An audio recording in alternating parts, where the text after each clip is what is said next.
to turn it over there, we will open our program with page 71. Become a king upon a midnight clear. We want to thank you for making the effort to come out and see the reenactment of the birth of our Lord and Savior, who we worship every day. We should, on Sunday especially. And we hope you will enjoy what you see. It's not going to be perfect, we're not professional, but I think you will really get to me, I've seen it over and over, and there's always something comes out that can get tickled on. So it's good. Children will be children, and sometimes grown-ups will too. So let's remember, as we watch the play, there's been many hours went in on this, and there's been many times when we feel like throwing our hands up, but you don't throw your hands up and quit when you do the Lord's work. You have to continue, but a lot of times it's been a lot of fun. But we got to give the ladies and everybody credit for taking the time, being patient, and doing what they did. So let's sing the first and the fourth verse. It came upon the midnight clear.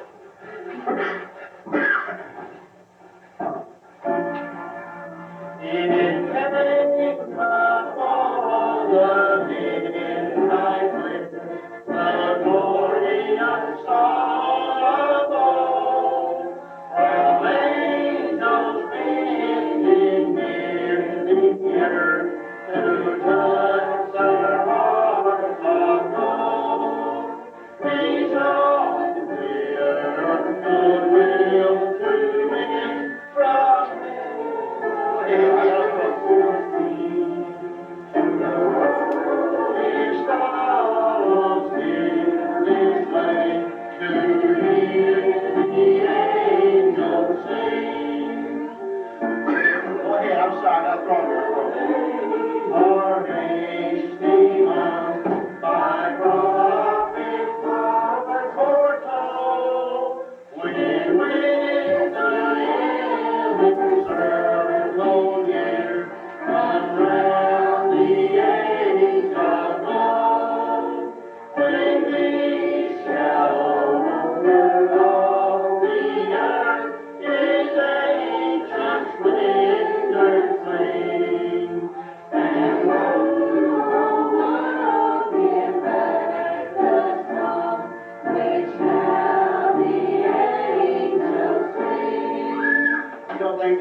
He don't give up on us. Just remember that. Let's go to the Lord in prayer, and after we pray, we want to take up our offering. If you would like to come on up, then I ask to take up the offering. Please come on up.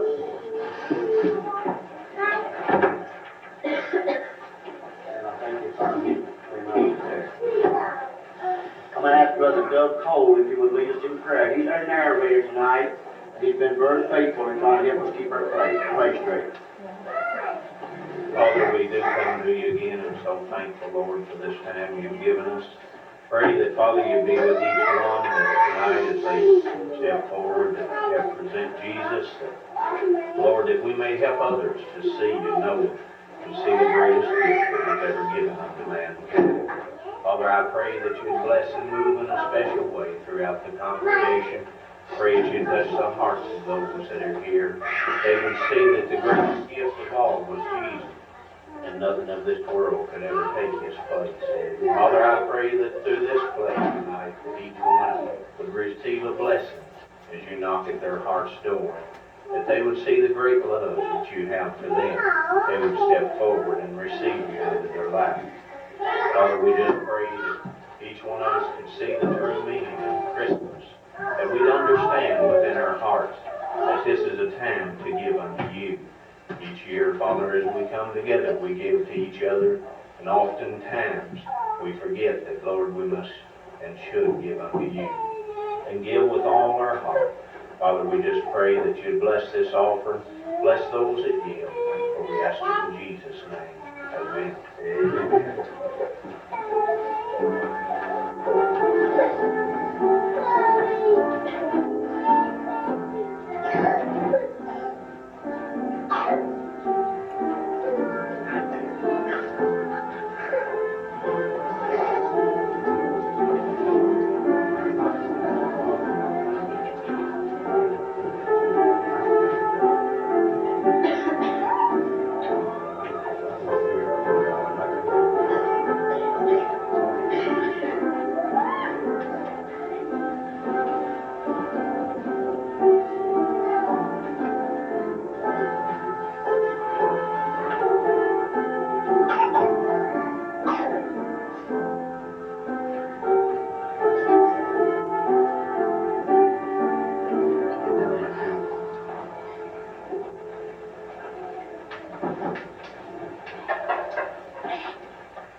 I've done said all I said.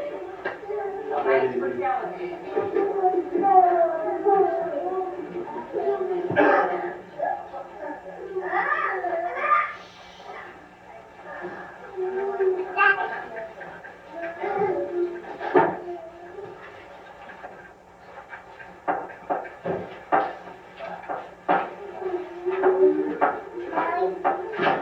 Would take a young book turn to 65.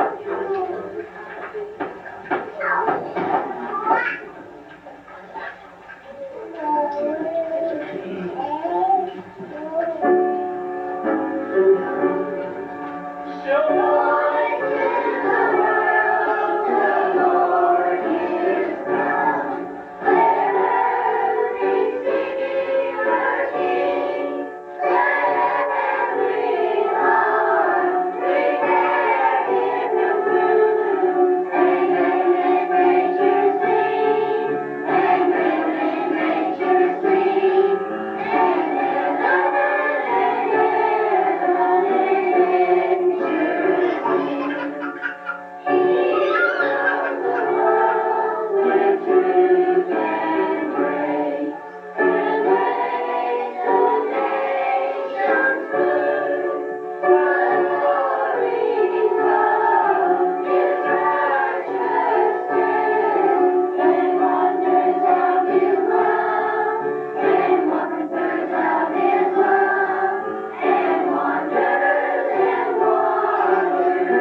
Thank you, children. How true that many people only see the tinsel, hear the Christmas music, or smell the goodies as they bake. Tonight we want to think about what Christmas really is. People all over this world celebrate holidays. Some are like ours and others quite different. But of all the special holidays, Christmas is the most widely celebrated.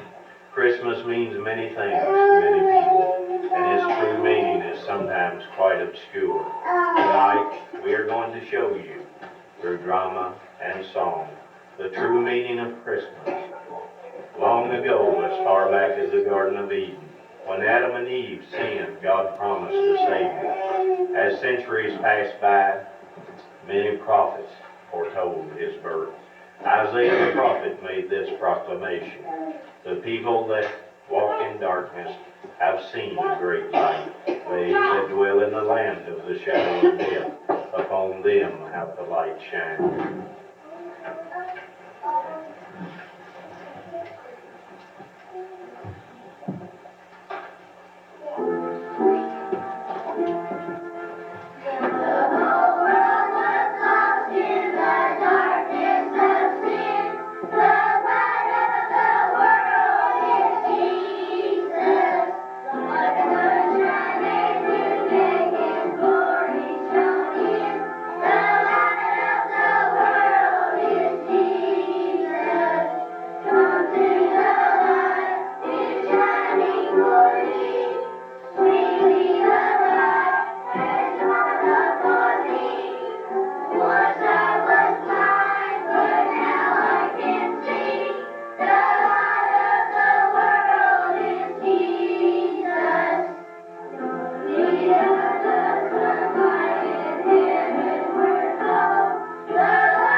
For unto us a child is born.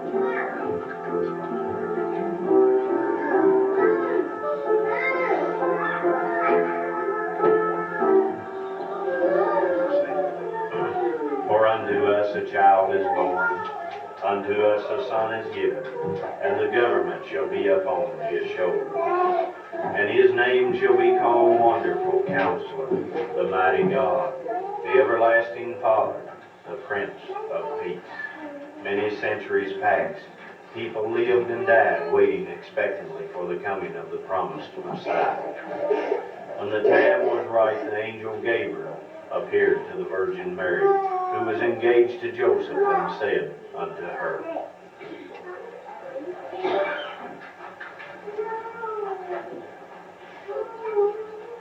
Hail, thou art highly favored. The Lord is with thee. Blessed art thou among women. And behold, thou shalt bear a child, a son, and thou shalt call him Jesus.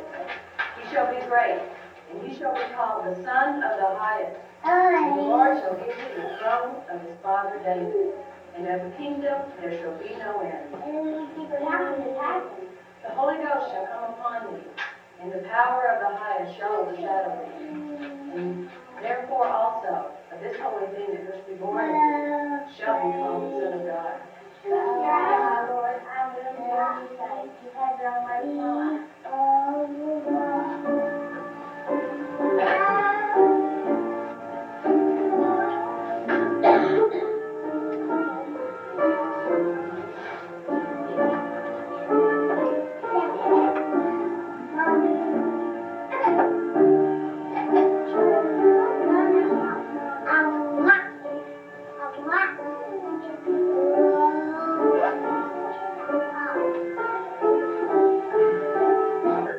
the angel appeared to Joseph to explain that Mary was to bear the Messiah.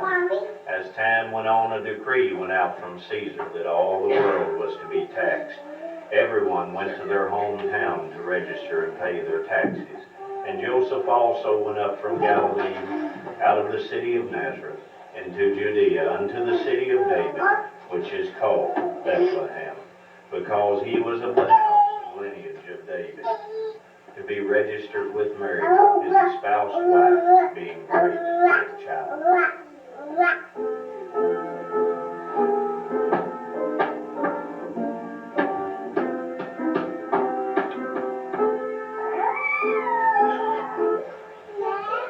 Joseph and his young wife Mary also went up from Nazareth to Bethlehem, the city of David.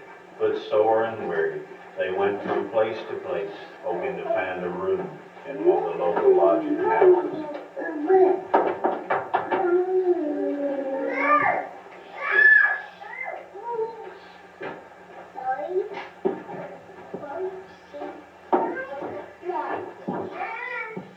Yes, I'm coming. We're all filled up. Look at what you have done. Sir, I'm very tired and traveled far. My wife doesn't feel well. I know that. That doesn't change the fact that I have no rooms available. This is the last place for us to try. Every other end is packed. Have you tried every end? There are hundreds of people in this town. We've tried everything. Please, we must have shelter for the night.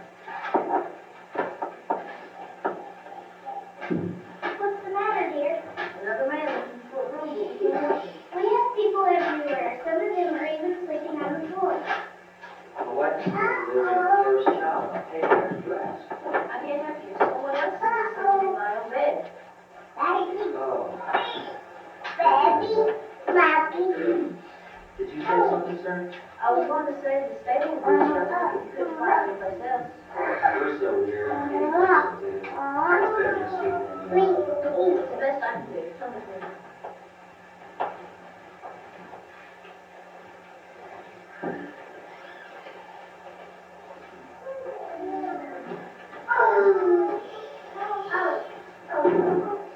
That poor young woman was really tired. I should tell her what he's standing out on the street. what's that? Maybe, who knows? Anyway, I'm going to do so.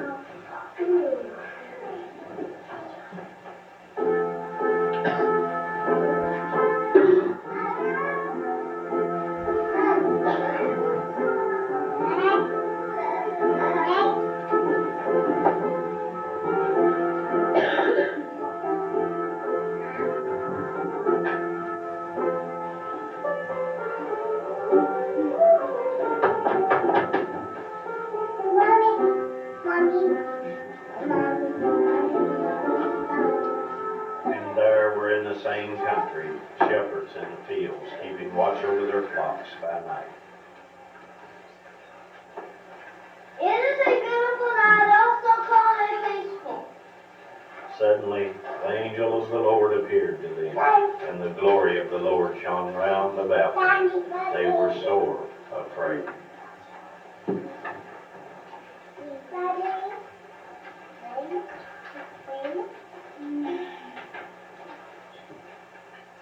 Fear not, for unto you born this day in the city of David a Savior, which is Christ the Lord. Go to Bethlehem, and you will find the baby wrapped in swaddling clothes, lying in a manger. Jesus was the Bethlehem of the son of David. Imagine that in the sight is born someone else knows.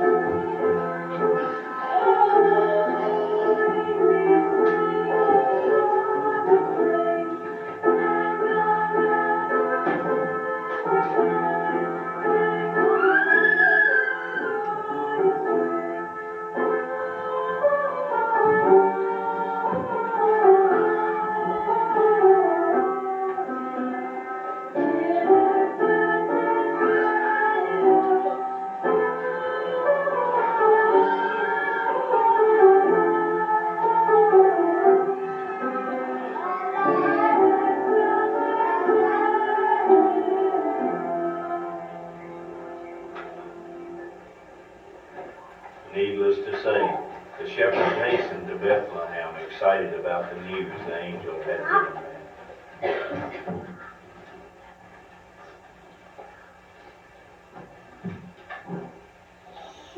Well, this is the last place you're trying. If we don't find him here, then we surely must have been dreaming. Well, What's all this excitement about? Don't you know people are sleeping?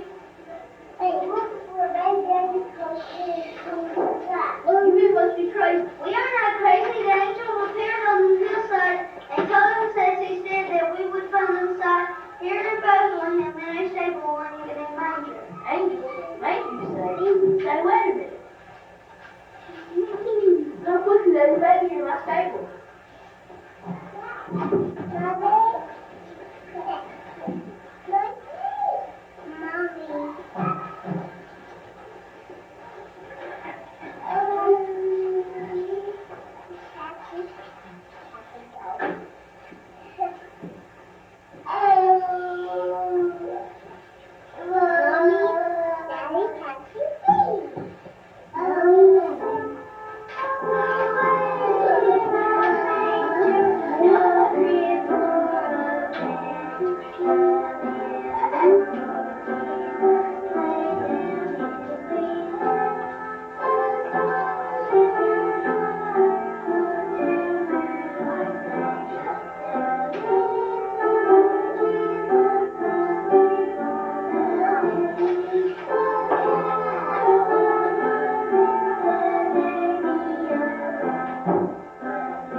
Shortly after Jesus was born in Bethlehem, wise men from the east traveled to Palestine seeking the King of the Jews. They appeared before King Herod to inquire of him where the king might be found. As the wise men departed from Herod's palace, they saw the star in the east. With gladness in their hearts, they followed it until he led them to the place where the young child lived.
Frankincense I give to you. This signifies that all men will worship you. I give you myrrh, bitterness indicates that you will suffer much. I foresee that your enemies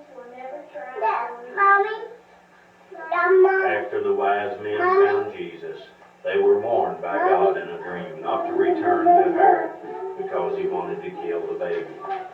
The life of Jesus was threatened many more times, yet he was God. And as God, he knew all these things were to happen. He also knew that his life would not be taken from him, but rather he would give it willingly. Yes, Jesus knew of Calvary. He knew of the anguish, pain, suffering he was yet to endure for man's sins. Yet he was willing to do this just because he loved us so. This is the true meaning of Christmas. It is the birthday of our Lord.